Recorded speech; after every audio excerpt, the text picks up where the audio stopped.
Monsieur Trelawney et le docteur Livesey m'ayant demandé d'écrire ce que je sais de l'île au trésor, du commencement à la fin de nos aventures, sans rien omettre, si ce n'est la position exacte de l'île, et cela parce qu'il s'y trouve encore une partie du trésor, je retourne à l'époque où ma mère tenait l'auberge de l'amiral Benbow, et au jour où le vieux marin, la peau basanée et balafrée d'un coup de sabre, prit pour la première fois logement sous notre toit.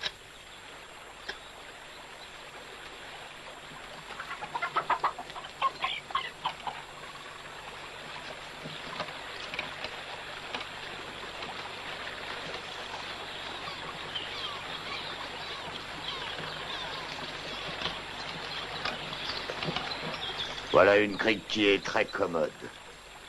Et cette auberge a une situation bien agréable. Beaucoup de monde? Non, on a très peu de clients, et c'est bien malheureux. Tant mieux, ça se trouve bien pour moi. Hé, l'ami, amène-toi par ici. Et porte ma cantine à l'intérieur.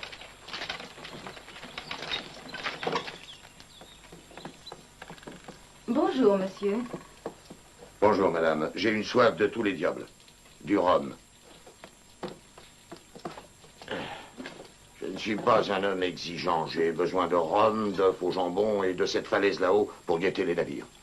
Quand vous vous adresserez à moi, appelez-moi capitaine. Je vais vous préparer votre chambre, capitaine.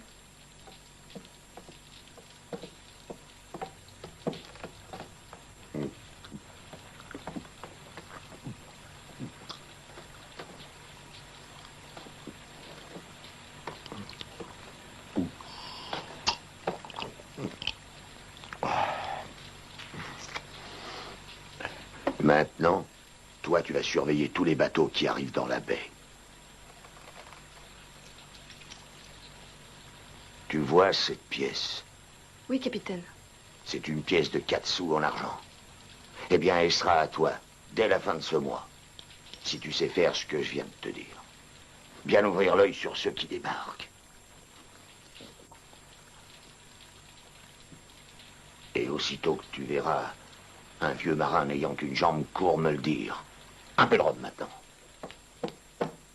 Il lui arrivait souvent de réclamer du rhum, mais jamais de payer, si peu que ce fût.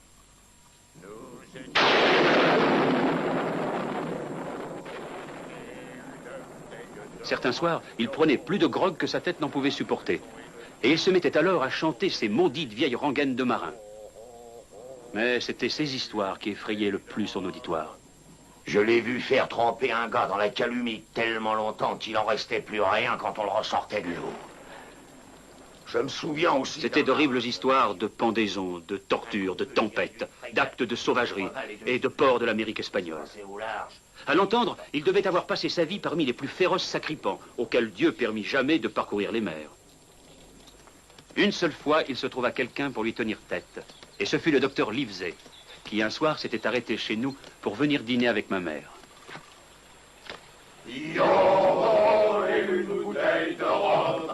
Nous étions 15 sur le coffre du rhum. Chantez donc avec nous.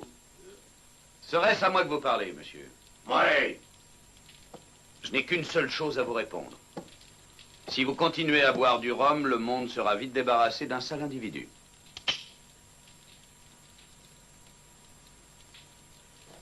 Et si vous ne remettez pas tout de suite ce couteau dans votre poche, je vous promets sur l'honneur que vous serez pendu.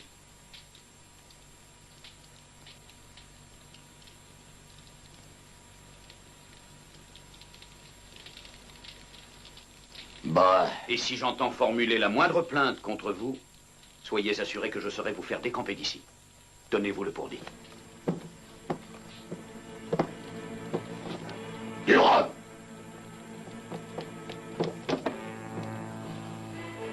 Le jour, il guettait sur les falaises, muni d'une lunette d'approche en cuivre. Et chaque soir, en rentrant, il demandait si aucun marin n'était passé sur la route. Et surtout, un vieux marin avec une seule jambe.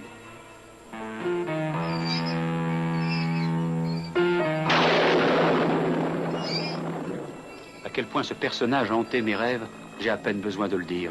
Les nuits de tempête, quand le vent secouait les 4 coins de la maison, et que le ressac rugissait dans la baie et assaillait les falaises, je m'attendais à le voir sauter derrière moi et me poursuivre. C'était le plus atroce de mes cauchemars. Un vieux marin n'ayant qu'une jambe.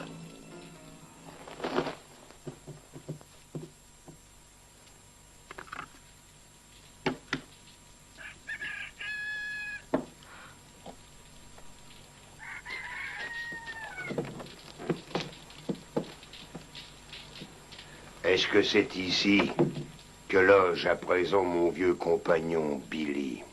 Non, je ne le connais pas. Un qui se fait appeler Capitaine, avec une cicatrice sur la joue. C'est-à-dire... Très bien. Et la cicatrice, elle est sur la joue droite. Alors, c'est bien, mon camarade. Dis-moi où il est, alors. Est-ce que tu me comprends?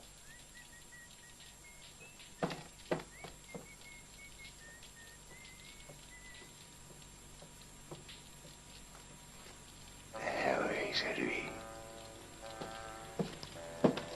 Toi, mets-toi dans ce coin-là. On va lui faire une surprise à ce vieux camarade.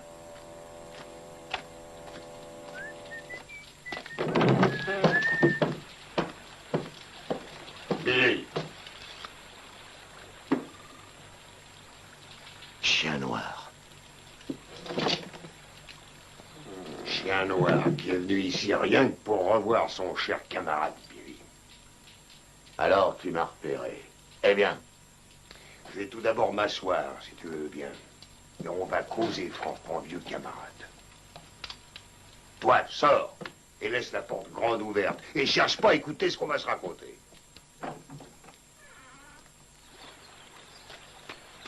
Il y a des clients, Jim? Un homme qui connaît le capitaine.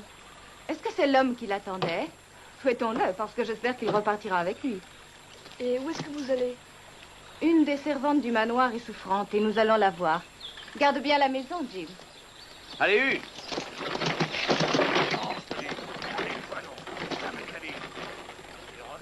Allez le cuire avec ça, tu entends?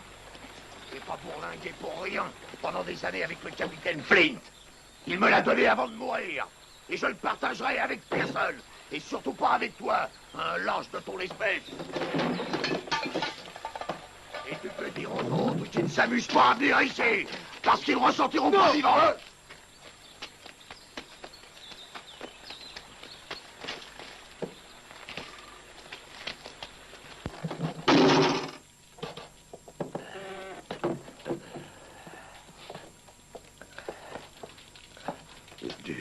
Du rhum, Jim. Êtes-vous blessé? Du rhum. Je vais être obligé de partir d'ici, du rhum. Je suis bien fatigué et abandonné par tous. Dis, tu vas me donner une gourde remplie de rhum avant que je m'en aille. Je vais chercher le médecin, oui. Les docteurs, c'est tous les mêmes. Ils savent rien de rien. Moi, j'ai vécu le rhum et grâce à lui, ça m'a nourri, abreuvé. On était comme mari et femme. Je te donnerai une belle pièce d'or, une guinée pour une pinte de rhum. Gardez votre argent. Donnez-moi seulement ce que vous devez à ma mère. Mais il faut que j'ai ma lampée ou j'aurai des hallucinations horribles. J'ai vu déjà quelques fantômes il y a un instant. J'ai vu le vieux Flint, là, dans ce coin, juste derrière toi, aussi net que si c'était écrit. Je l'ai vu. Alors, une goutte de rhum et rien de plus. Et puis, vous irez vous reposer, capitaine. Ça, en aucun cas. Ils doivent me guetter maintenant. Dehors ou quelque part. Ils m'ont condamné. Ils vont m'envoyer la tache noire. La tache noire? C'est le nom d'un autre homme? Non, non, c'est une sorte de signe. Quand on l'a reçu, autant dire adieu à la vie.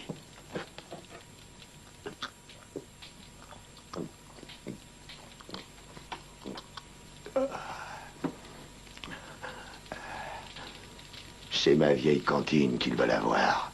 Flint, avant de mourir, m'a donné une carte.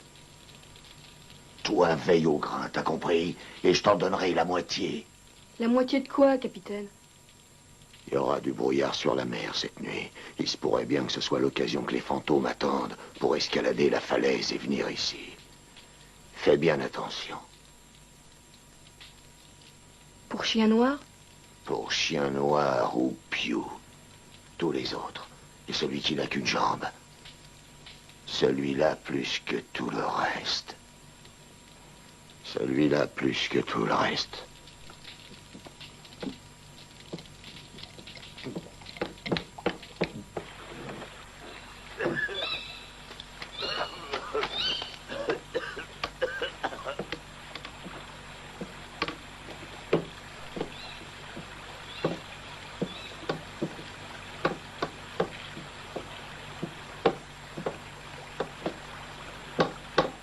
Est-ce qu'il se trouve par ici une personne charitable pour renseigner un pauvre aveugle qui a perdu la vue en servant courageusement sa patrie, l'Angleterre? Dieu bénisse le roi George. Et pour lui dire dans quelle partie de son pays il se trouve actuellement. Vous êtes à l'auberge de l'amiral Benbow, dans la baie de la Colline Noire. J'entends une voix jeune. Vous voulez bien me tendre la main, mon jeune ami, et me faire entrer dans l'auberge?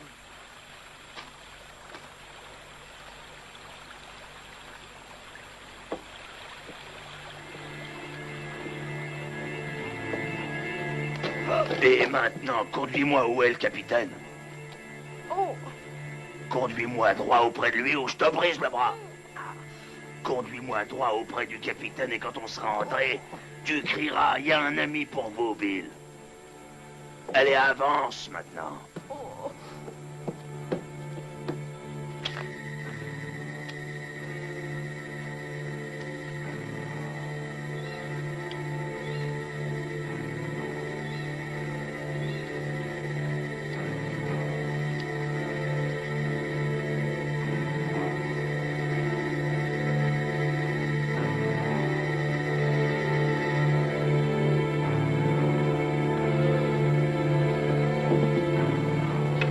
Il y a un ami pour vous, Bill.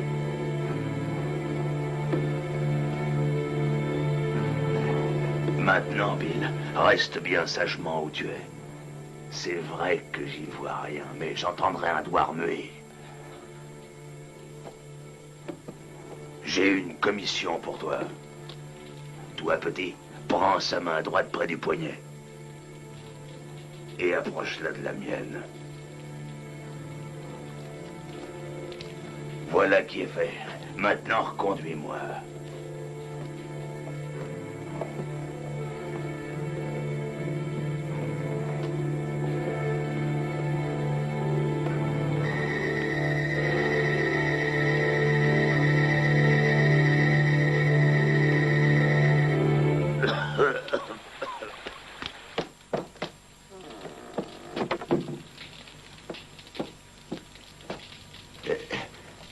Ils ne mourront pas comme ça. Le vieux loup de mer a encore de la défense. Jim, là, sous l'escalier, ma vieille cantine de marin. Voici la clé. Ouvre cette cantine.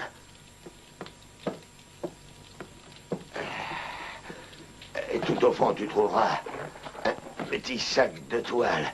Et en dessous, une pochette en toile huilée. Prends-la et cache-la bien. Parce que ces bandits n'hésiteraient pas à dépouiller un honnête homme de ce qui est sa propriété légitime. Jim, écoute, cache-la et garde-la bien soigneusement. N'en dis rien à qui que ce soit.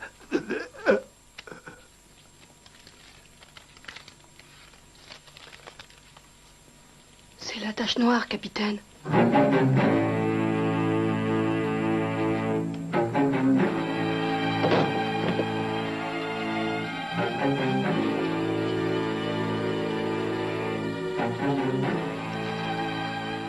Tu as jusqu'à 10 heures ce soir.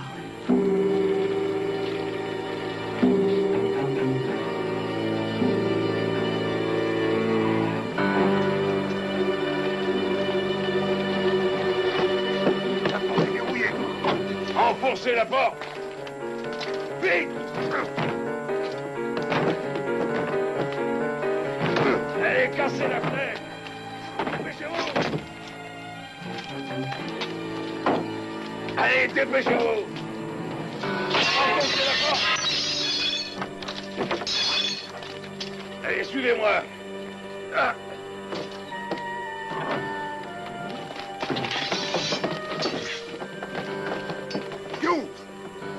mort. Fouillez son coffre, ça ne prend pas rien. Piou, quelqu'un est passé avant nous. Le coffre a été retourné de fond en comble. Regardez bien. Il y a un peu d'argent. Non, la carte, l'argent, on s'en moque. Il n'y a aucune carte. Ces gens de l'auberge l'auront volé. C'est sûrement ce garçon. J'aurais dû couper la gorge.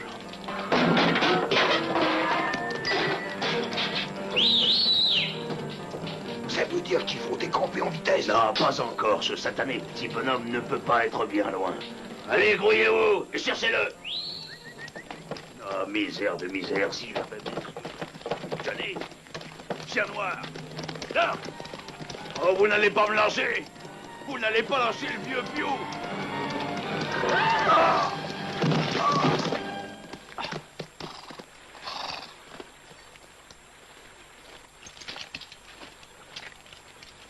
On dirait un mendiant. Non, c'était un boucanier. Ils étaient tout l'équipage d'un bateau. Qui es-tu? Hawkins, monsieur.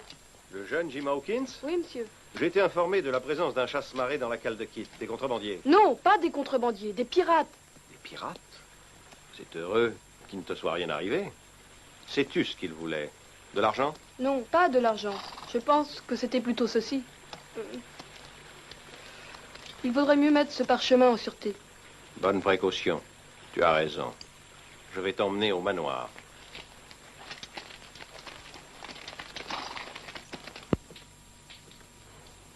Monsieur Dance, vous êtes un brave.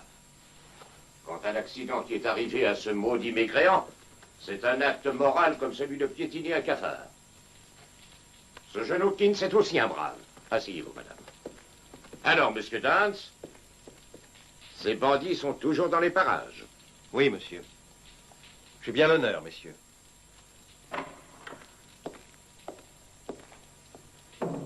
Des hommes de Flint. Vous avez, je suppose, entendu parler de lui.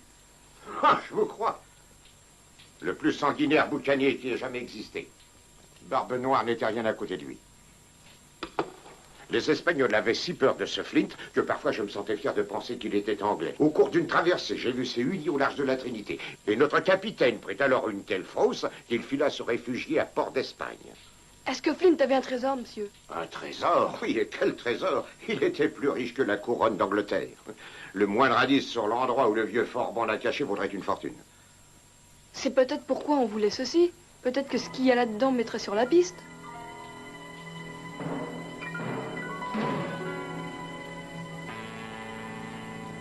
Ma foi, Livesey, regardez ce que c'est.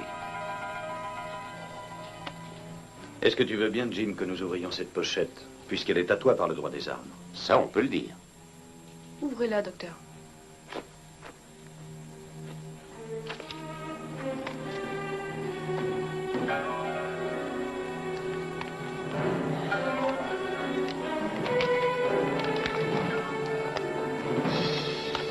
C'est visiblement le plan d'une île.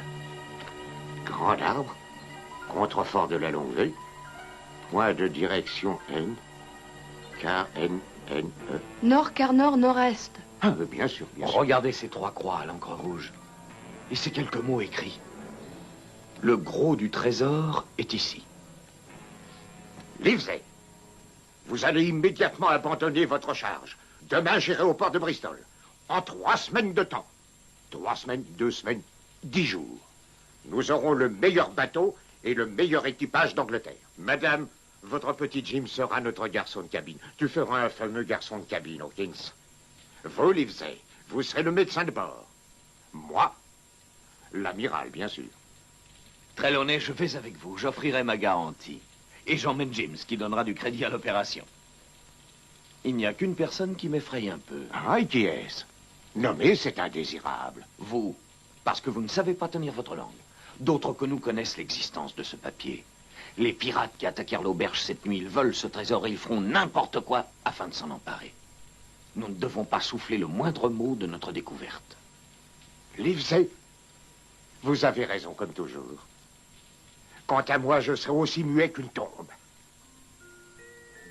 Pendant que le docteur était à Londres pour chercher un remplaçant, je continuais à habiter l'auberge. Je me mis à rêver de voyages en mer, de paysages merveilleux, d'îles étranges. Parfois, je les imaginais peuplés de sauvages ou de bêtes féroces qui nous pourchassaient. Mais rien dans mes songes ne fut jamais aussi étrange ni aussi tragique que ne le devinrent nos véritables aventures.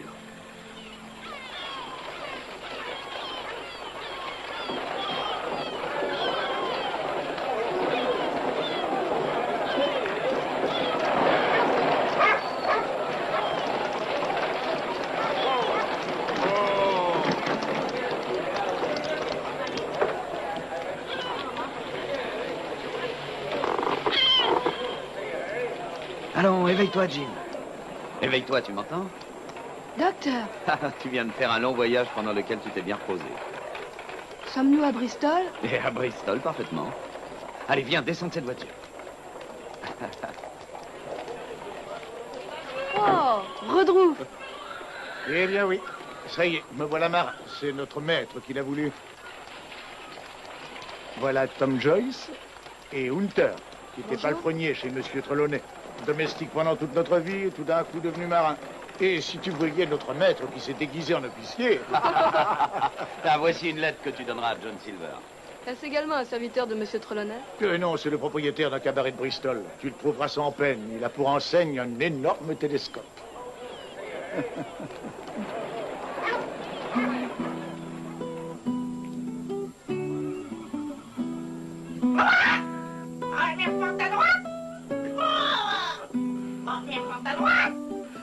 Je l'ai perdu pendant le même abordage où le vieux Pew, lui, a perdu ses 2 quinquets. Le chirurgien qui m'a rafistolé ça, c'était quelqu'un. Des études, des causes en latin, comme je te cause. Ça l'a pas empêché d'être pendu, comme les autres, et revu au soleil le jour où il a rencontré Bonjour, Barbe Noire. monsieur.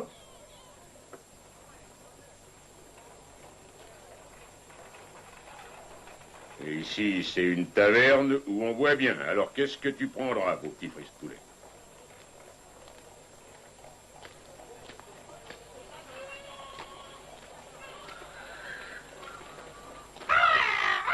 Je bois du rhum. Je suis dans l'auberge de la Longue-Vue. Oui, tu y es, mais le rhum, c'est du sirop pour les vieilles éponges comme nous, pour les délicats comme toi, frise-poulet. C'est la patronne qui s'occupe d'eux. Viens ici, ma jolie. Eh, viens ici, ma jolie. Elle prépare des petits plats qu'elle mijote pendant des heures. C'est des recettes des îles, d'où je l'ai ramené. Voilà. Merci. Ça pas de emporte quoi. la bouche. Allez. C'est ma femme. Et elle n'est pas toujours très commode. Vous êtes Monsieur Silver? Barbecue, qu'il m'appelle. Ou encore, plus souvent, Long John. Je suppose que tu ne sais pas ce qu'ils veulent dire par Long John. Non, monsieur. Je n'en sais rien du tout. Un nom de cannibale, frise-poulet. Long John, c'est ainsi qu'ils appellent la viande, la chair humaine. Qu'est-ce qui va pas? Tu crois que je vais te manger? Non, monsieur. Les sauvages, ils vont te trouver appétissant et très tendre à mâcher. C'est quoi ça? Surtout quand c'est cuit doucement, je te le dis, à petit feu. Comme ils font ça chez les cannibales. Va en redemander un morceau. Tandis que je vais te déchiffrer ça. Mais je te le dis, va pas naviguer chez les mangeurs d'hommes. Attends d'être plus coriace. Je ne... Jim Hawkins, monsieur. Je suis votre garçon de cabine. Oui, c'est ce que ça dit ici. Dans ce que Trelawney écrit là. Alors on sera copains. On travaillera tous les deux dans la même cambuse. Chien noir! Chien noir! Arrêtez-le! Arrêtez-le! Mais vous passez quoi? Attends, petit n'as pas payé, petit salaud. Oh, attends, petit papa. Il n'a pas payé. Je vais te tirer les oreilles.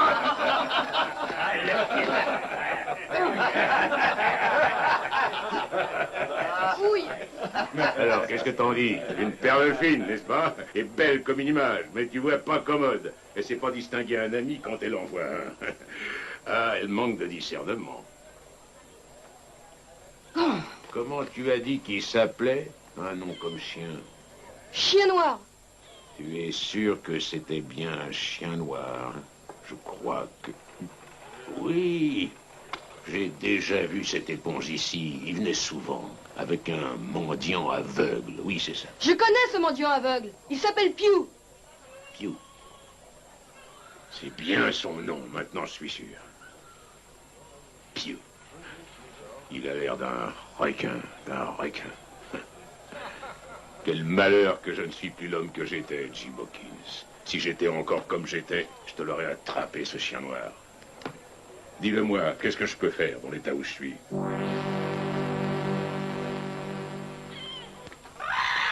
Oh, Jim. Ah, tu es là. Garde à vos repos! Notre équipage est maintenant au complet. Garde à vos repos! Alors, Jim, tu es prêt à affronter la mer? Oh oui, monsieur. Quand mettons la voile? Quand? Mais t'es de m'asseoir. Notre bateau est armé, n'est-ce pas, Silver? Ah oui, monsieur. Avec un équipage trié sur le volet. Hispaniola, c'est le nom du bateau. Je l'ai eu grâce aux amis que j'ai à Bristol et qui se sont littéralement mis en quatre pour me le procurer dès qu'ils ont eu vent du motif qui nous pousse. Du trésor qui est... Oh, bien sûr, Motus, que personne... Avez-vous tous les gens nécessaires? Jim, j'avais eu des difficultés innombrables à en enrôler qu'une demi-douzaine. Lorsque le plus surprenant des hasards m'a fait tomber exactement sur l'homme qu'il me fallait. Oh, et qui est-ce, monsieur? Qui? Qui d'autre que notre ami Long John Silver? Quelqu'un qui est respecté et sait se faire obéir. Un homme parfait à tous égards. Il a même réussi à nous débarrasser de la plupart des hommes que j'avais retenus. Eh bien, le brave Silver et moi-même, nous sommes arrivés à recruter un lot de vieux loups de mer de premier ordre. Nous pourrions, s'il le fallait, attaquer une frégate. Monsieur Trelawney, Oui, Jim? est-ce que monsieur Silver va devenir notre capitaine? Moi, Jimmy, un pauvre tavernier qui, pour sa santé, a besoin de faire un petit tour en mer et de respirer l'air du large. Je serai votre maître coq. Trop heureux qu'on veuille bien de moi. Oh, ne soyez pas si modeste. C'est vous qui avez choisi le capitaine, pas moi. Un excellent choix. Je crois que vous serez d'accord avec moi. C'est quelqu'un à poigne. Ah oui, oui, je l'ai entendu dire. Oui, un rude, un grand marin, ce capitaine Smollett. Je serai très franc, monsieur. Je suis très mécontent. Et de quoi êtes-vous mécontent, capitaine? Vos hommes ne me plaisent pas beaucoup.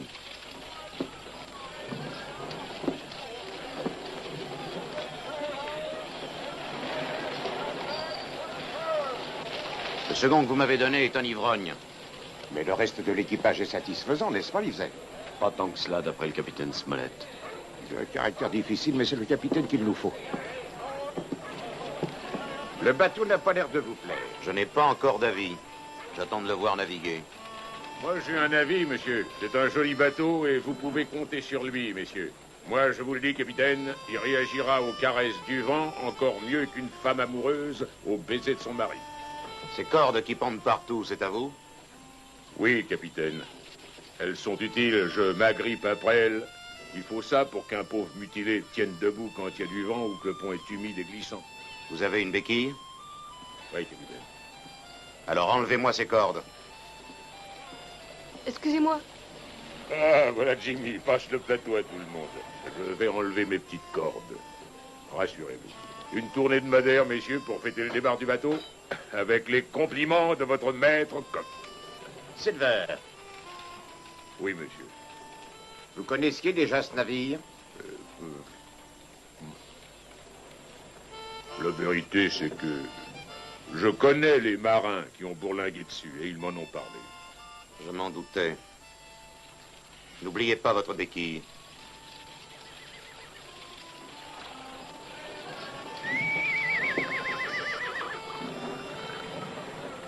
Très bien, messieurs. On a beaucoup bavardé. Beaucoup trop, même. Au point que le dernier des matelots en sait plus long que moi. Je ne sais pas lequel de vous détient cette fameuse carte. Comment? Mais tout le monde parle d'une île et le bruit en est parvenu jusqu'à moi. Je sais aussi qu'il y a des croix pour marquer l'endroit où se trouve un trésor. Je n'ai jamais dit quoi que ce soit. Il n'empêche qu'ils sont tous au courant, monsieur. Je ne veux pas en savoir davantage ou je donne ma démission. Je retiens ces paroles. Il me donne une piètre opinion de vous. Tim, va t'amuser.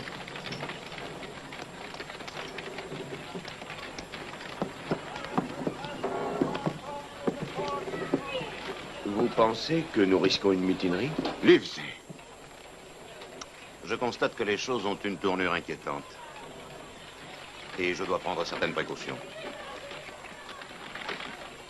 Il raconte des balivernes. Je déclare cette conduite indigne d'un homme et d'un marin, et intolérable chez un Anglais. Haro! Haro! Carguez la voile! Oui, capitaine. Carguez la voile!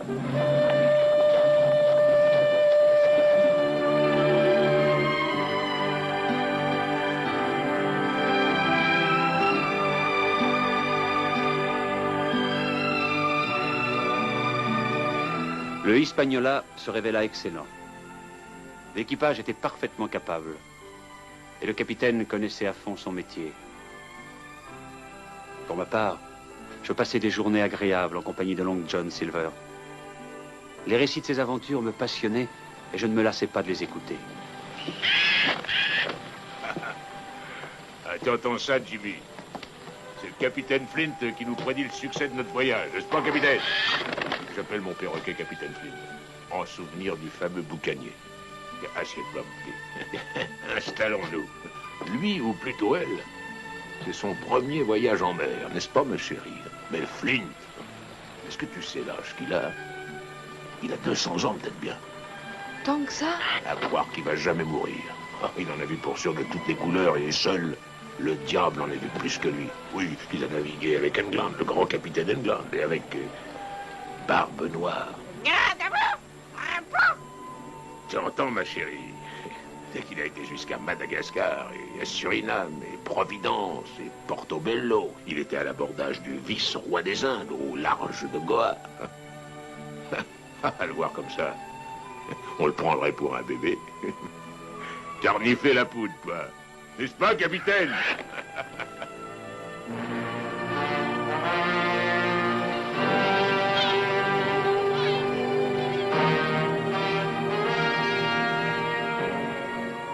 Notre second se révéla être pire que ne l'avait craint le capitaine. Après 2 ou 3 jours de mer, il apparut sur le pont complètement ivre. Et il exerçait une influence fâcheuse sur les hommes. Cependant, nous ne pouvions comprendre où il prenait son alcool. C'était l'énigme du bord.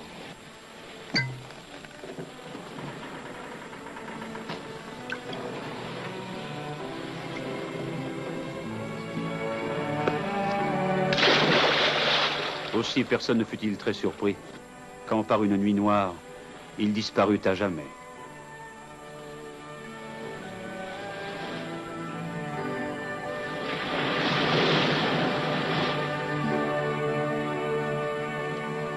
Tombé à la mer. Eh bien, messieurs, cela nous évitera d'avoir à le mettre au fer. Mais alors, qui allons-nous nommer à sa place? Je ne veux pas me mêler de la conversation, mais le quartier-maître Israël Hans, lui, est un vieux marin. Expérimenté, prudent et habile. Certainement quelqu'un à qui on peut se fier en presque toute chose. Votre opinion ne nous intéresse pas, monsieur Silver. Retournez à la cuisine.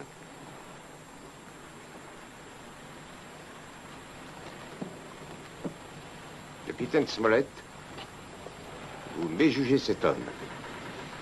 Ah. On verra bien. Le voyage n'est pas encore terminé.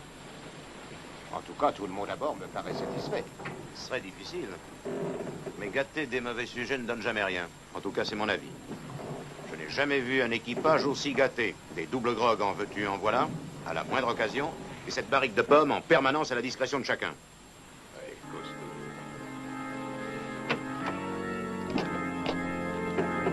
Mais, comme vous le verrez, la barrique des pommes ne fut pas inutile. Car sans elle, rien ne nous eût avertis. Et nous aurions tous péri sous les coups de la trahison.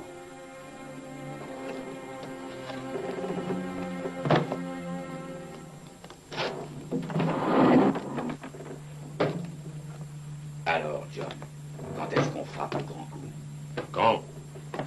Mais par tous les diables, c'est eux qui ont la carte de l'île, n'est-ce pas? Je sais pas où ils l'ont fourré. Et toi, pas davantage.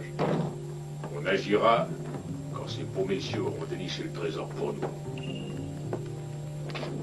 attendant, Georges Merrill, tu coucheras à l'avant. Tu auras la vie dure, mais tu fileras doux. Jusqu'au moment où je jugerai bon que ça change. Toi, tu es malin, Georgie. Capitaine Smollett est un bon navigateur. Laissons-le diriger le bateau pour nous. Et Israël, montre-toi, bon garçon, va me chercher une pomme.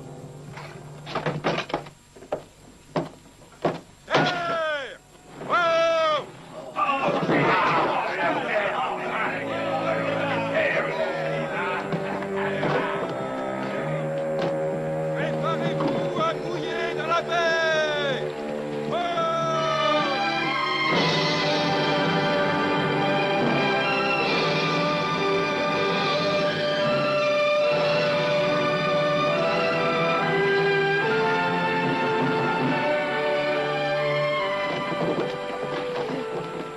Je viens d'entendre quelque chose de très grave. Il faut absolument que vous sachiez ce qu'il prépare contre nous.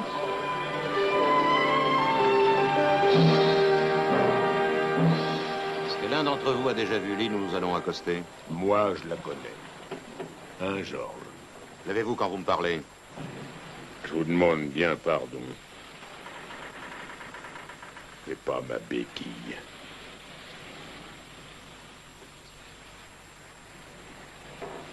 Le mouillage le plus sûr doit être au sud. Il y a là une colline que il nomme la Longue Vue. La Longue Vue, c'était le nom de votre taverne. Simple coïncidence.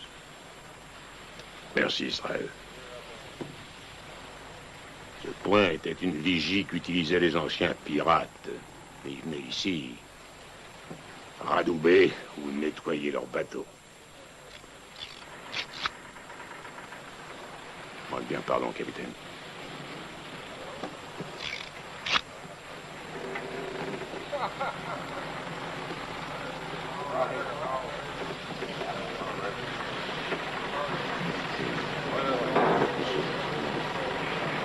Agissons avec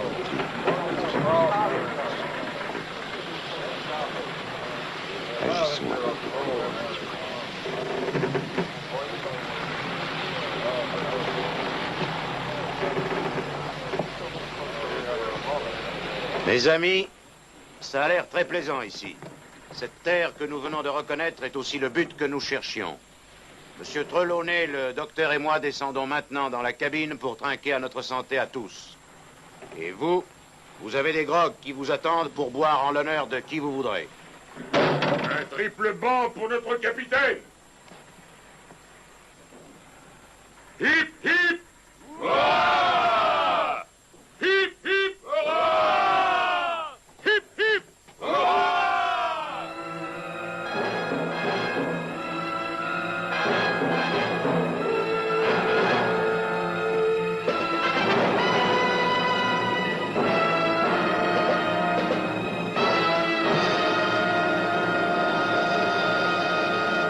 Monsieur Silver leur a dit de ne se révolter que quand il en donnerait l'ordre. Guette bien le moment où tu pourrais te sauver sans qu'il te voie. Oui, docteur. Les autres ne prêteront pas grande attention à toi, j'imagine, mais méfie-toi de lui. Ce bandit sera très décoratif quand il se balancera à la grande vergue. Moi, je ne veux de mal à personne, Israël. Alors maintenant, pour en revenir à ces messieurs qui sont dans leur cabine.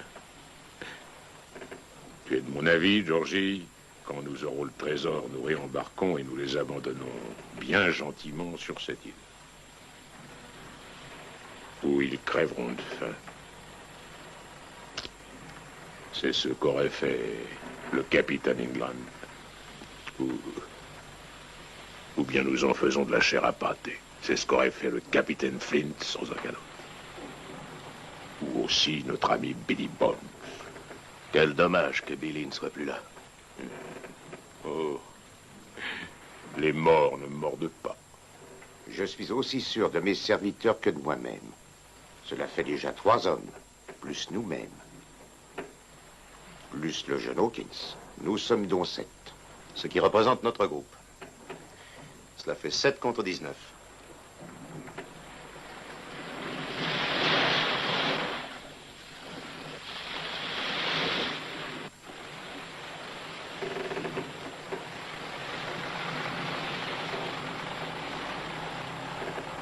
Capitaine, l'attitude de ces gens me déplaît. Oui, mais si je risque un ordre de plus, l'équipage tout entier se jette sur nous. Mes amis, la journée a été chaude. Nous sommes tous fatigués. Nous avons aussi besoin d'eau. Une promenade à terre ne fera de mal à personne. Hans, quelques hommes seulement restent à bord, les autres prendront l'embarcation. Je ferai tirer un coup de canon 1 heure avant le coucher du soleil.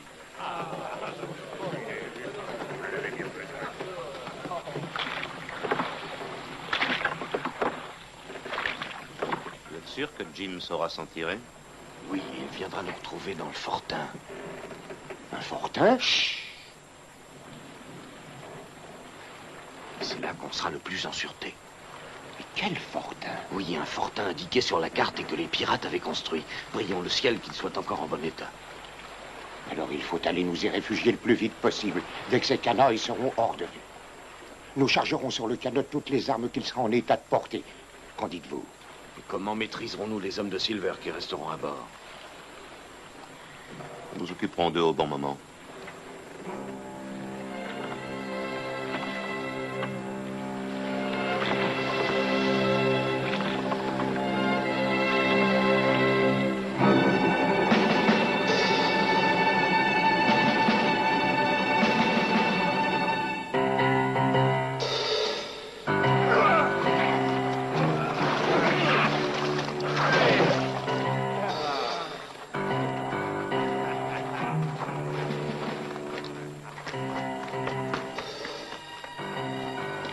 Jimmy! Tu visiteras l'île plus tard. Jim! Rends-moi le service de ne pas quitter des yeux le jeune Hawkins, parce que je le trouve beaucoup trop malin pour l'âge qu'il a.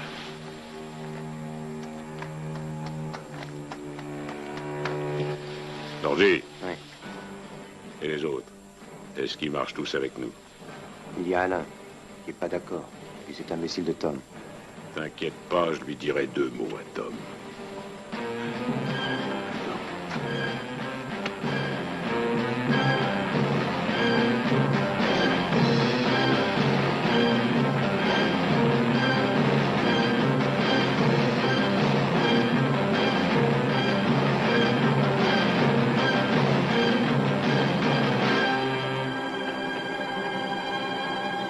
Halte là!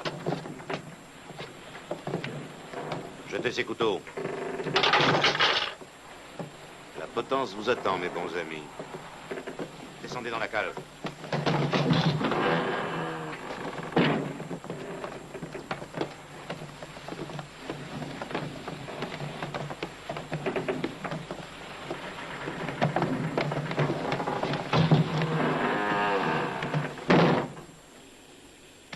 Voyons, Tommy, toi, un garçon intelligent.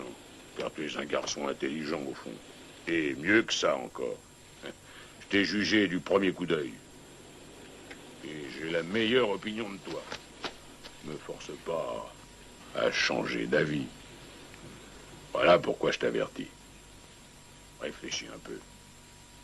Si tu marches pas avec nous, comment tu crois que ça se passera?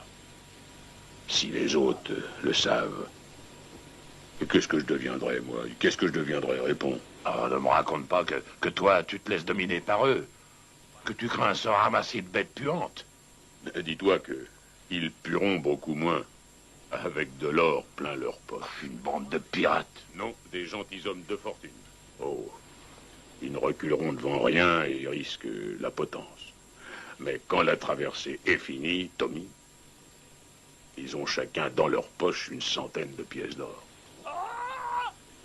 Qu'est-ce que c'était? Ça? Oh, ça... ça pourrait bien être... Alain. Alain. Que son âme de loyal marin repose en paix. Avoue que toi, Long John Silver, tu viens de tuer Alain, avoue-le! Tue-moi aussi! Oh!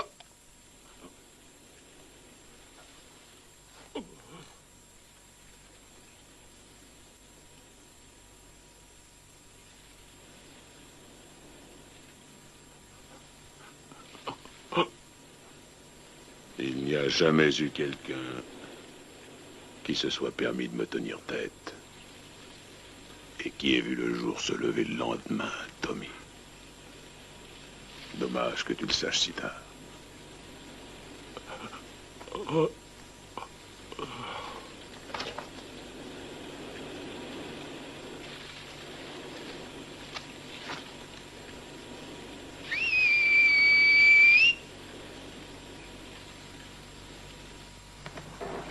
Capitaine! Nous avons débarqué des armes et des vivres. Mais il y a plus d'armes et de munitions qu'on en peut porter.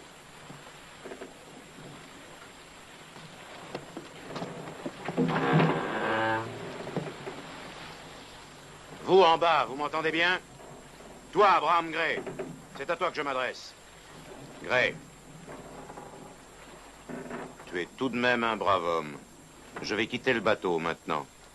Et je te donne l'ordre de suivre ton capitaine. J'ai les yeux fixés sur ma montre. Et je t'accorde 30 secondes pour te joindre à moi.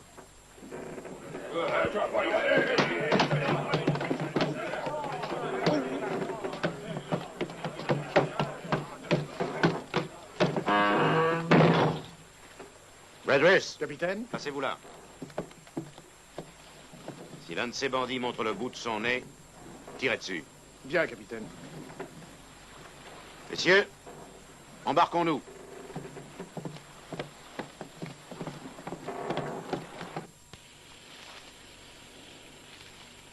John! Long John! Ils sont partis avec le canot et ils vont vers le rivage! Ils nous ont joué, les crapules.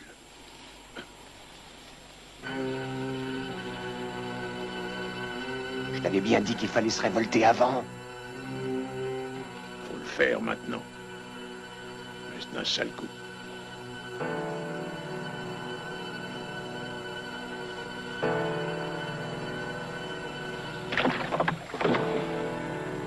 Jamais nous n'arriverons à cette allure. Tâchez de ramer plus fort. Non, nous embarquerions trop d'eau. Où est-ce qu'ils veulent aller? Dans l'ancien fortin de Flint. Il faut les avoir. Les mousquetons et les fusils sont restés enfermés dans une cabine du bateau. Job, toi et quelques autres. Tâchez de leur barrer la route du fortin.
Ben Gunn, Ben Gunn, c'est moi.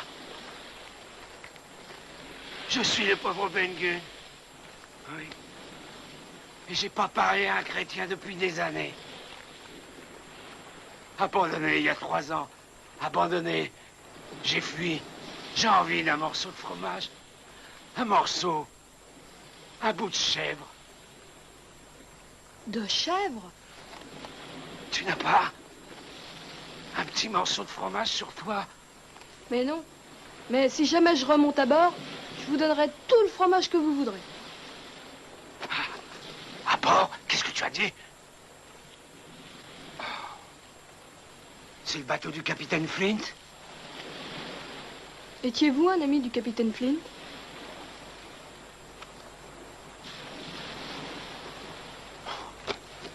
Jure-le-moi que c'est pas le bateau du capitaine Flint. Ce n'est pas son bateau. Il est mort depuis des années. Alors que Dieu soit loué. Il y a malheureusement des anciens de Flint qui vivent encore. Pas celui qui n'a qu'une jambe, hein? Silver? Oui, Silver. C'est ainsi qu'il s'appelait. Si tu es envoyé ici par Long John, c'est comme si j'étais déjà mort. Silver est un méchant homme. C'est le chef d'une mutinerie contre nous.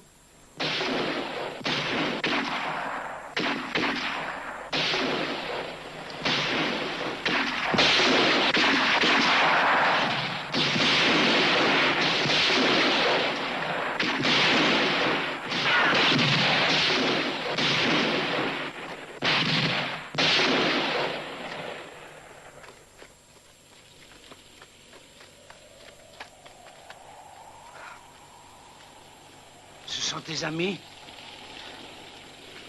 Oui, il faut que je les rejoigne. Eh bien, j'ai ici une petite embarcation et on pourrait... Qu'est-ce que vous dites? On pourrait... Quand il fera nuit...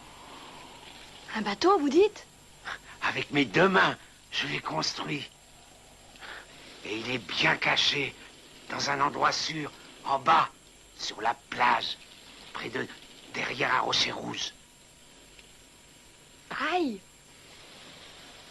Comment est-ce que tu t'appelles? Jim. Jim, en me voyant dans cet état, tu ne le croiras pas. Eh bien, je suis riche. Ça t'étonne? Oui. Vous n'avez pas l'air très riche. Oh, Jim. Riche, riche. Tu béniras le hasard. Oui, car tu as été le premier qui m'a trouvé.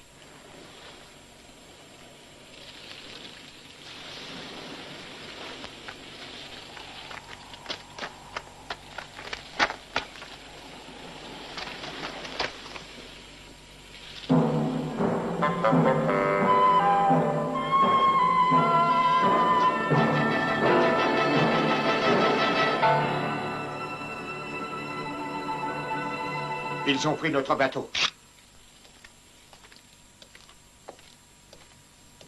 S'il vous plaît, monsieur, quand je verrai quelqu'un, dois-je tirer? En voilà une question. Merci, monsieur.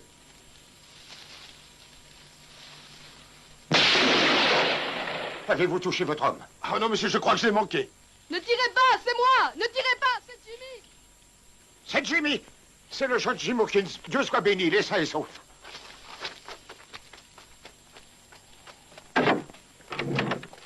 Attention, monsieur! La porte.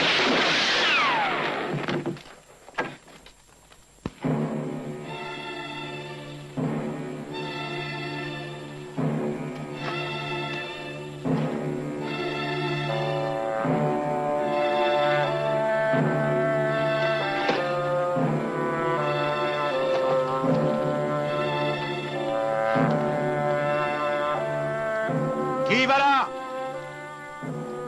Halte ou je tire? Je viens en parlementaire. Je suis porteur du drapeau blanc. Il se comprend que c'est un piège. Gray, continue à le tenir en joue.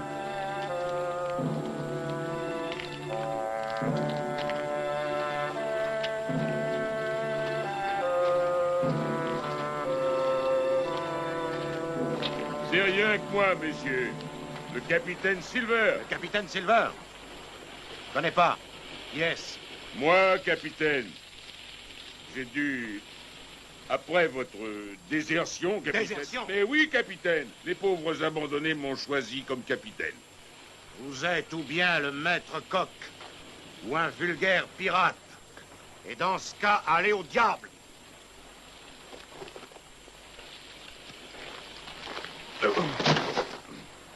Laissez-le.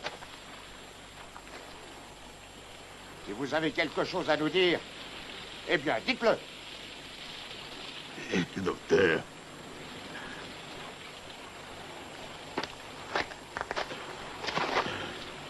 Vous avez cette carte de l'île. Vous l'avez, hein?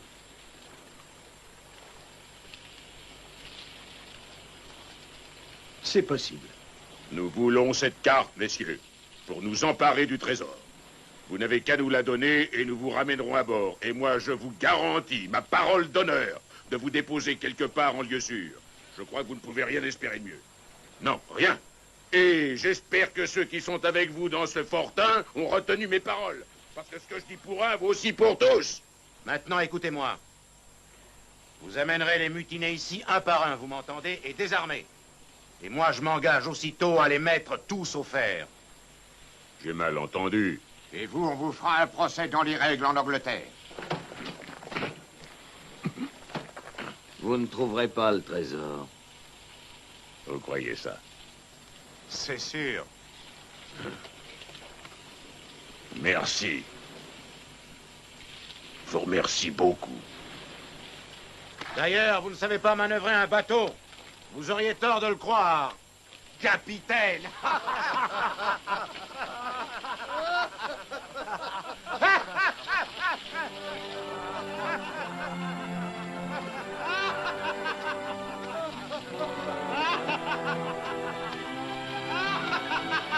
Riez, messieurs. Je défoncerai votre maudit fortin comme une barrique de rhum. Et à notre prochaine rencontre, Silver, je vous promets une balle dans la peau.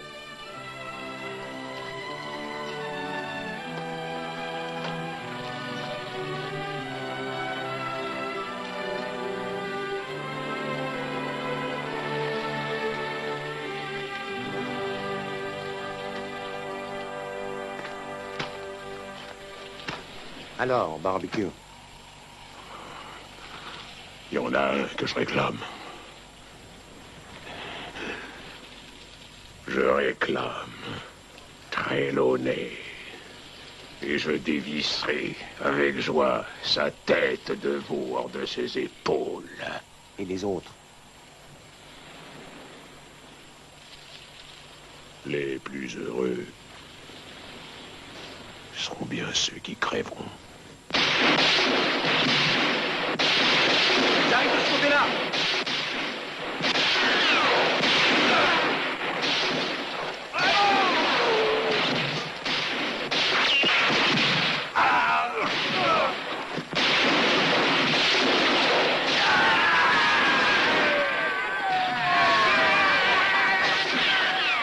Attention! Attention! Vite! Recharge! Hunter! Recroisez!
a qui se sauvent à toutes jambes.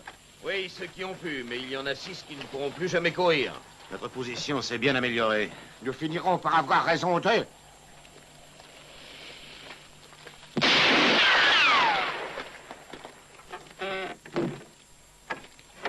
L'intelligence. Et que voulez-vous dire? Maintenant, usons d'intelligence. Stratégie et tactique. Aucune bataille ne se gagne sans cela. Avant tout, il faut des renseignements précis sur ce qu'il compte entreprendre par la suite. Vous avez raison en principe, mais nous n'avons personne qui puisse nous renseigner. Nous avons besoin de tout le monde ici. Et n'oubliez pas que nous avons perdu notre bateau. Trelawney, que vous le vouliez ou non, il va falloir négocier avec Silver.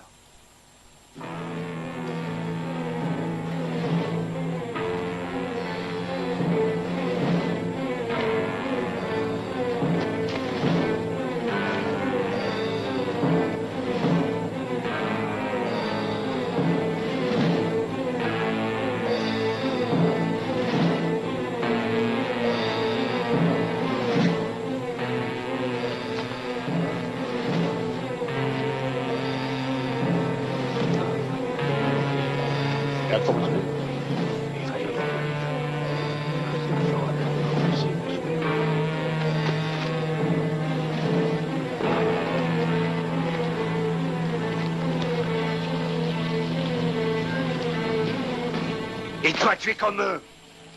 Pourquoi tout le monde est-il devenu pirate? J'abandonne la partie. Le mieux, c'est que vous alliez au fortin. Je sais qu'on y prendra soin de vous et que vous serez à l'abri de tout. Est-ce qu'il voudrait bien aussi me ramener en Angleterre? Sans aucun doute. Et va-t-on me pardonner? Si vous savez vous rendre utile, sûrement. Je leur dirai rien. À personne. Tant que j'aurai pas une garantie écrite. Et un morceau de chèvre. Rien que un tout petit morceau de chèvre. Là-bas, il y a tous les fromages que vous voudrez. Je suis des vôtres alors. Attendez! Et votre petit bateau, où est-ce qu'il est? Ah, il faut que tu me donnes le fromage d'abord. Non, le bateau d'abord. Qu'est-ce que tu veux en faire? Je ramerai jusqu'au bateau, je trancherai ses amarres et je le laisserai aller où le vent l'entraînera. Pourquoi? Parce que je devine le projet des pirates, c'est lever l'ancre et prendre la mer. Ce serait un bon moyen de les en empêcher. Venez!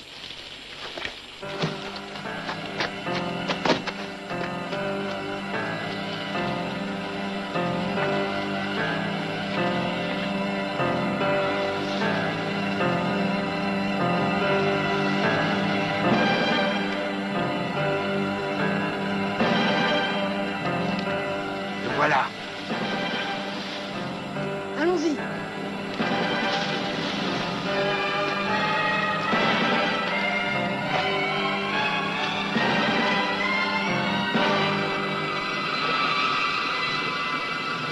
Monsieur Gann! Monsieur Gann!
Écoute-moi une bonne fois.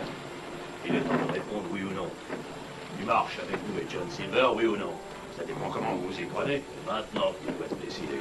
On n'a plus le temps d'attendre. T'as peur ou pas? J'ai jamais eu peur de ma vie et je peux te le prouver maintenant, si tu veux. Tu n'es qu'une poule mouillée.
Ça alors, d'où est-ce qu'il sort, ce morveux?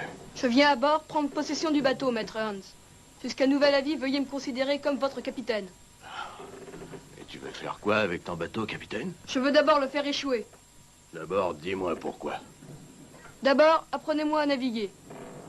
Et mort, ne morde pas!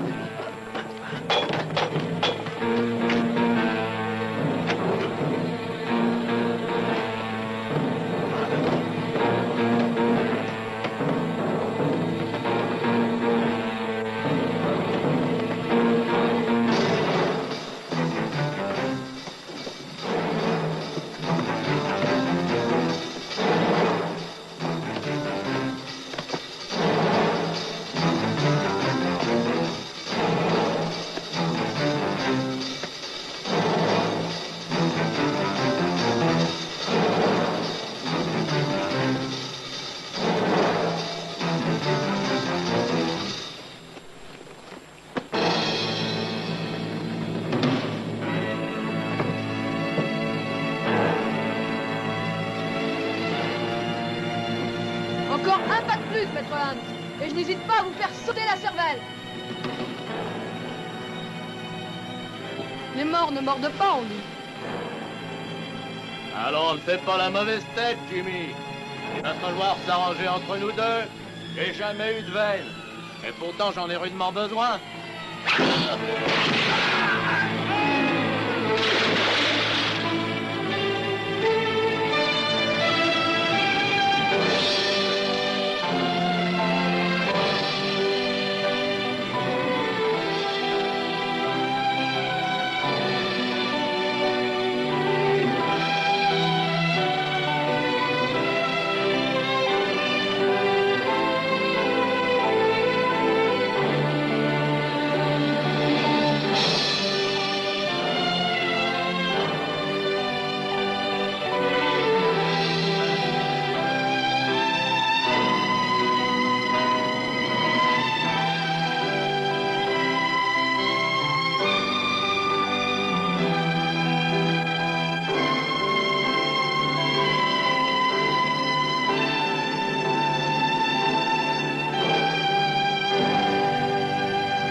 Monsieur Trelawney. Docteur. Tiens. Voilà notre ami Jim Hawkins. Tombé du ciel. Bonne surprise pour le pauvre vieux John. J'aimerais savoir pourquoi vous êtes ici et où mes amis sont passés. Tu aimerais connaître le fin mot de l'histoire. Doucement, vous autres! C'est un otage précieux. Ne gaspillons pas un otage.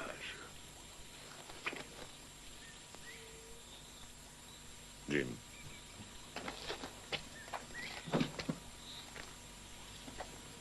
Mets-toi derrière moi. Il y a quelques heures, dans notre abri, c'est le docteur qui est venu avec un drapeau blanc. Voyez-vous, Silver, capitaine Silver, vous êtes fait. Plus de bateau. Le bateau, et j'ai pu le constater, a disparu. Négocions, a dit le docteur. Et nous voilà ici avec des provisions et du cognac et à l'abri dans ce fortin. Quant à Jim, a ajouté le docteur, ça j'ignore où il est, que le diable l'emporte. Et d'ailleurs, ça m'est égal. Nous en avons assez de lui. Et c'est tout? Ce sont ses propres paroles, Jimmy. Vous voudriez que je passe de votre côté? On va pas t'y forcer. Crois surtout pas ça. Seulement, on se plaît toujours en ta compagnie.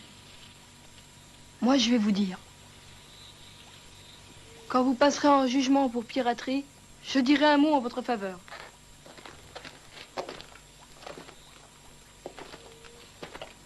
Vous êtes très mal en point. Vous avez perdu le bateau, des hommes et le trésor. Toute votre expédition n'est plus qu'un échec. Et si vous voulez savoir pourquoi, c'est grâce à moi. Caché dans le tonneau de pommes, j'ai surpris votre complot. Et j'ai aussi amené le bateau là où aucun de vous ne le verra jamais. Faudrait avant tout qu'on règle son compte à Jim Hawk. Vous n'aurez pas le dernier mot avec moi. Je me charge de faire taire celui qui osera avoir un avis différent du mien. Je vous ai pas amené ici pour discutailler. Je vous jure que vous allez obéir. C'est moi le capitaine ici. Pourquoi? Parce que je suis le plus capable et de beaucoup. Et ce petit Jimmy, on n'en voit pas tous les jours un pareil. C'est un ami que personne ne s'avise de toucher à lui. Chaque équipage a des droits quand on navigue. Et je réclame mes droits.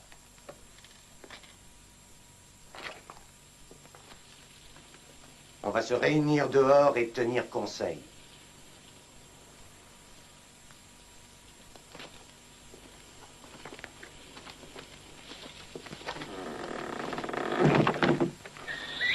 Bon, maintenant c'est d'accord, on va mettre chacun ça au voile.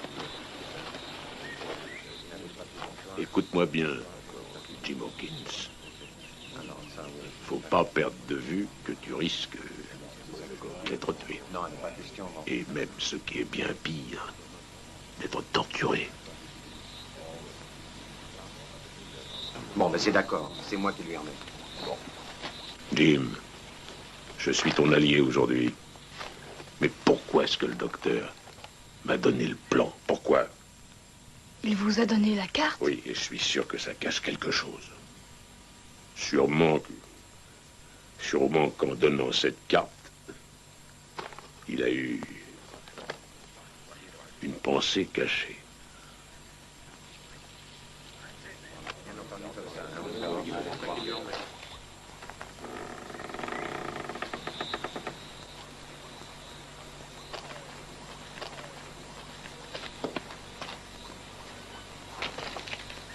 Approchez-vous.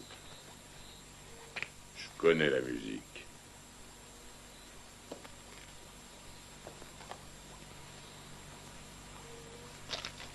La tache noire, n'est-ce pas? C'est bien ça.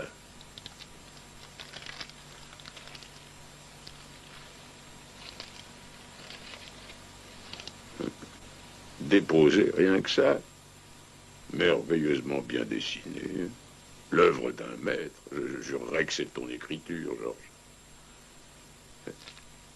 Mais où as-tu donc déniché ce papier?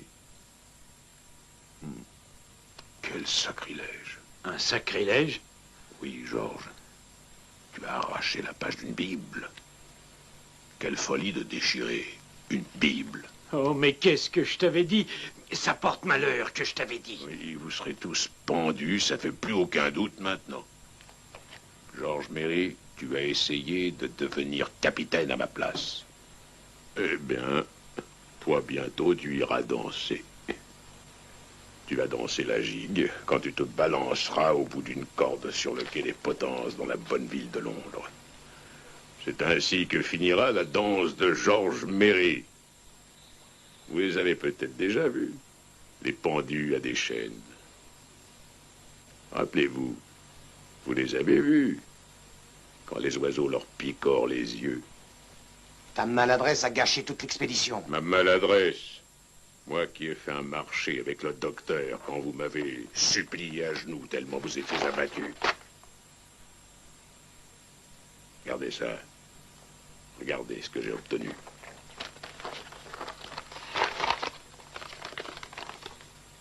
La signature de Flint, aucun doute. JF. Et le point de repère est en dessous. C'est très beau tout ça. Comment on va ensuite partir d'ici? On est sans navire. Oh, je démissionne, en voilà assez. Prenez qui vous plaira pour être votre capitaine. J'en ai plein le dos de vous tous. C'est l'homme qu'il nous faut. C'est toi, Barbecue. Barbecue est l'homme qu'il nous faut. Bien. Puisqu'on s'est mis d'accord au travail maintenant.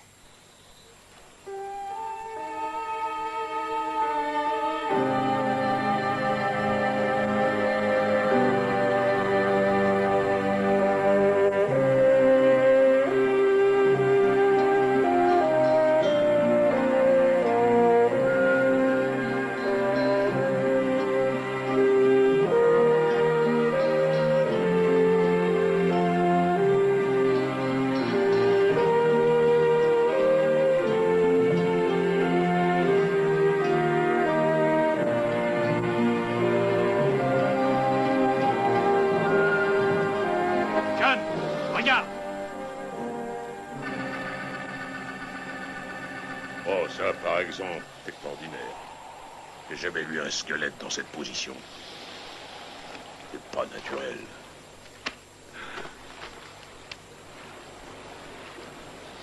C'est le vieux Flynn qui a dû faire ça. Il a toujours aimé que les autres soient inconfortables. La plaisanterie était son fort. Il adorait ça, ce bon Flint. C'est bien un tour de sa façon. Là, il n'y a pas d'erreur.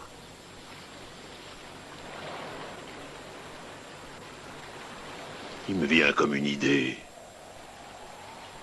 Ce squelette. Il sert de compas.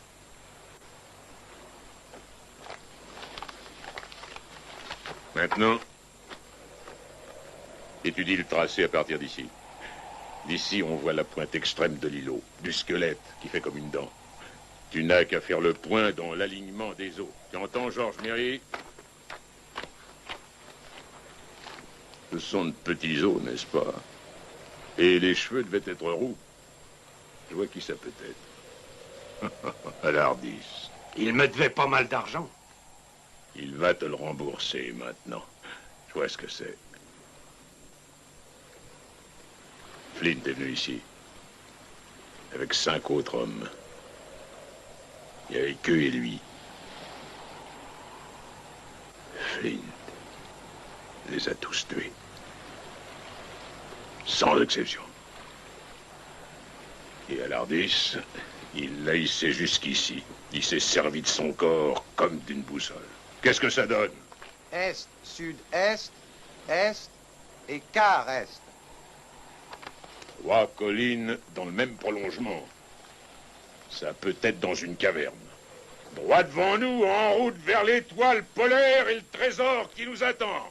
En avant, Jim! Marchons vers la fortune!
Venez, c'est ici.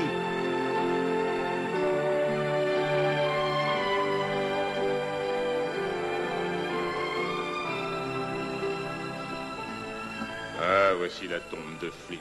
Il n'y a aucun doute. Ils étaient 6 et nous sommes 6. Il n'en reste plus que des os. Flint est bien mort. Je l'ai vu de mes propres yeux. Il était étendu avec des sous sur les paupières.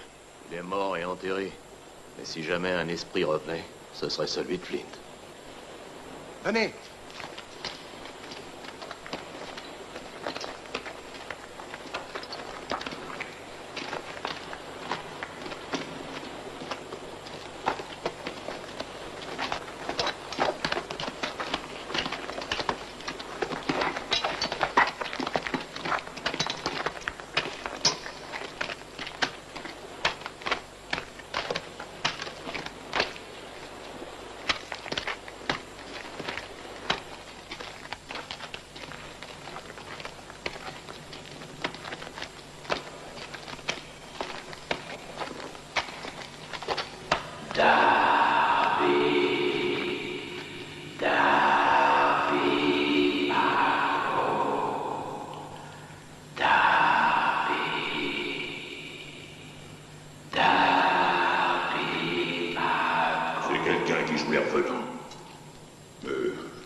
en chair et en os.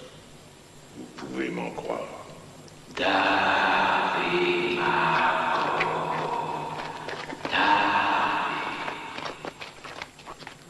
Donne-moi du rhum, David. Ce furent ses dernières paroles. Ses dernières paroles en ce monde. C'est le passé, tout ça. Allons. Jamais dans ma vie, je n'ai eu peur de Flint. Lorsqu'il était vivant. Et par le diable, il me fera pas reculer mort. Sachez-le, bande de quoi? Il y a 700 000 livres à moins d'un quart de mille d'ici. Et certains. Quand a-t-on vu des gentilshommes de fortune tourner le dos à un monceau d'or pareil à cause d'un vieux marin ivrogne? Et de plus, qui est mort? David. Ferme ça, John. Défie pas les revenants. David. Cette voix-là, c'est une voix qui ressemble assez à celle de Flint. Ça pourrait bien, quand j'y songe, une voix que je connais. Une voix que j'ai connue. Oh. Parbleu, mais c'est celle de Ben Gunn. Alors c'était Ben Gunn, alors... Ça fait pas de différence. Non. C'est pas lui qui est ici. Il est mort aussi. Aussi mort que Flint. Oh, personne n'a peur de Ben Gunn. Qu'il soit vivant ou mort, personne n'a jamais eu peur de lui. Et venez, il y a quelque part, tout près, un trésor de 700 000 livres en pièces d'or.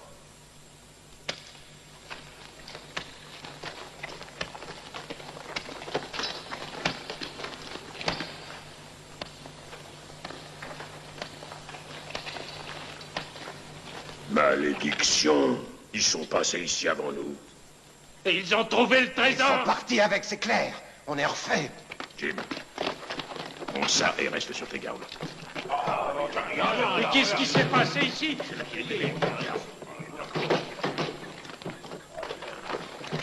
Est-ce que c'est ça le trésor? Et moi, je vous dis qu'il s'est moqué de nous tout le temps. Regardez dans la tête qu'il fait.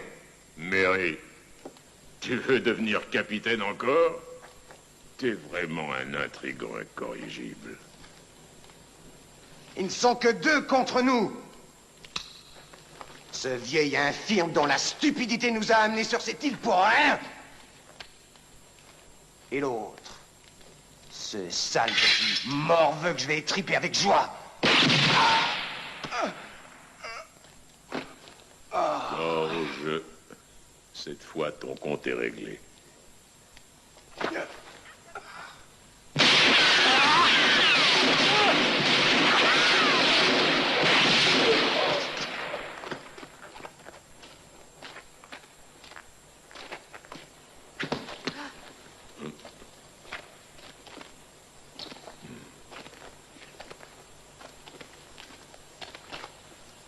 Eh bien, c'est arrivé à pic. Ah, il était grand temps, messieurs, grand temps. Je vous remercie de tout cœur. John Silver, vous êtes un bandit. Oh, vous ne me ferez quand même pas pendre. N'est-ce pas, docteur? Un prodigieux bandit. Cela, je suis sûr qu'il se serait conduit très mal envers vous. Le docteur et moi, on avait conclu un traité. Vu la tournure des choses, vous ne serez pas poursuivi. Mais tous ces cadavres pèseront sur votre conscience pour toute la vie. Je vous redis merci. Votre remerciement est un affront, car je manque gravement à mon devoir. Mais Livesey avait donné sa parole. Vous avez beaucoup de chance, Silver.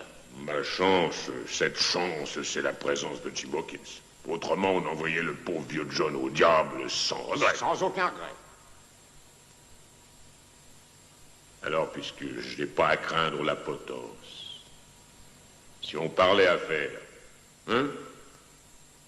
Rappelons-nous que Sur cette île, il y a quelque part ce fameux trésor. Alors je vous demande, qui est-ce qui l'a changé de place? Vous? Vous n'avez pas eu le temps. C'est Ben Gunn qui l'a fait. Il a eu des années pour le faire.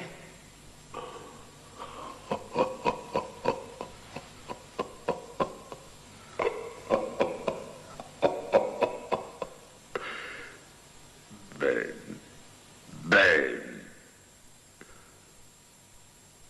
Quand je pense que c'est toi qui m'as roulé. Venez. Et venez tous. Et venez. Suivez-moi, venez.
Monnaies anglaises, françaises, espagnoles et portugaises.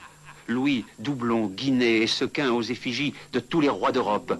Bizarres pièces orientales, pièces rondes, pièces carrées, bijoux, toutes les monnaies du monde, je crois. Et par leur nombre, elles devaient être comme les feuilles d'automne après l'orage. Une fois le trésor chargé à bord, nous levâmes l'ancre en direction du port le plus proche de l'Amérique espagnole. Il nous fallait compléter notre équipage. Le docteur Livesey et M. Trelawney, m'emmenant avec eux, débarquèrent pour recruter les matelots. La vue de tant de figures avenantes nous offrait le plus agréable contraste avec notre séjour dans l'île. Absorbés par ce spectacle, nous ne prîmes pas garde que la barque de passage quittait l'Hispaniola. Et quand nous regagnâmes le bord, Long John Silver avait disparu. Parti. Oui, monsieur, parti. Il a fui pendant que la bordée de quart sommeillait. Et je dois ajouter qu'il n'est pas parti les mains vides.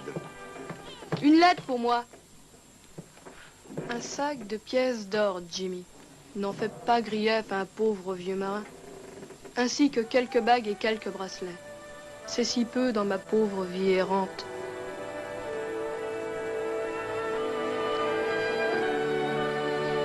Nous eûmes un paisible voyage de retour. Chacun de nous nantit d'une large part du trésor. De Silver, nous n'avons plus jamais entendu parler. Ce formidable marin à une jambe a enfin disparu de ma vie.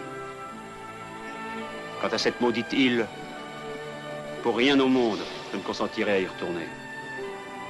Les plus terribles cauchemars sont ceux où j'entends le ressac se briser sur ses côtes et où je m'éveille en sursaut à la voix stridente de Capitaine Flint qui hurle à mes oreilles